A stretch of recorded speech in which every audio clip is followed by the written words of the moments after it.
Guess what? It's finally happening. Jimmy Corsetti, who is a mainstream historian with more than 139,000 followers on Twitter, is talking about Tartaria. He's been exposing the maps and discussing how there's ample evidence of the existence of the kingdom of Tartaria because of all of the maps that exist, and debating this with several people on his Twitter channel. He also points out how the Wall of China has turrets that point inside to China rather than out of China. So it seems that the wall was made to keep people in China, not out of China. And he's made a video about this, and I'll show some scenes. I recently learned of a conspiracy involving the Great Wall of China that is so bizarre, I had to make a video on it. Let me first mention a few interesting facts about this site to remind everybody. It is approximately 13,171 miles long, which is approximately 21,196 kilometers. Unbelievable. It is literally the longest man-made structure in the world, and it was built over centuries. Construction was said to begin in the 7th century BC, so 2,700 years ago, and finished into the 16th century AD. And it had multiple purposes. The wall was built not only for military defense, but also for controlling trade, immigration, as well as communication.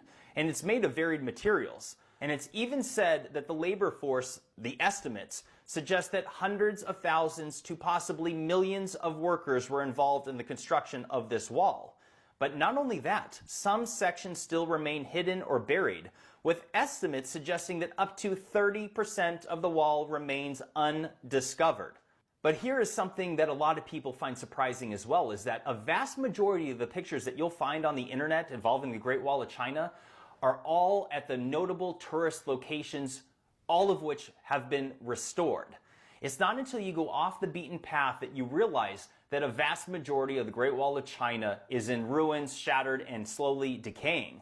And I want to give a big shout out to my buddy Michael Collins of the Wandering Wolf YouTube channel, who visited China personally, that's him, just a few years ago and explored the areas off the beaten path. And it wasn't until I had a conversation with Michael Collins involving his trip to China from a few years ago that I became aware of this conspiracy. And it involves two things. One of which is the fact that he literally was able to scale over this wall from the outside going in.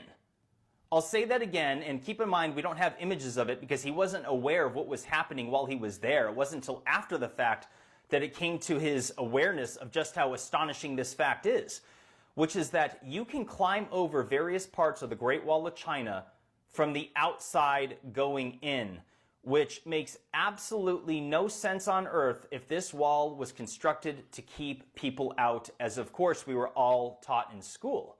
But not only that, the various arrow slits that are found throughout the wall are also found facing the inside rather than the outside. And many areas of the wall have the arrow slits facing both ways, which they say was to help with the defenses.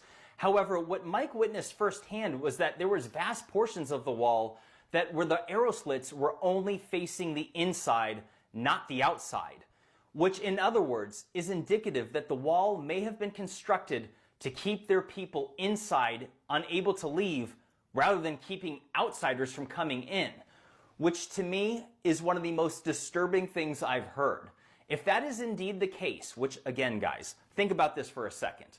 If you're able to easily climb over the wall from the outside in, whereas on the inside going out it's noticeably steep, maybe we should consider the possibility that this wall was constructed for much more sinister reasons than we had imagined.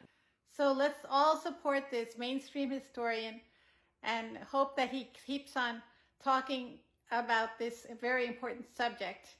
And let's hope that this information gets to the new administration, to Trump and Elon Musk and everybody in the new administration, so they can investigate what happened in our past that's been hidden from us. And this will supply information that will help us to regain the free energy that we once had.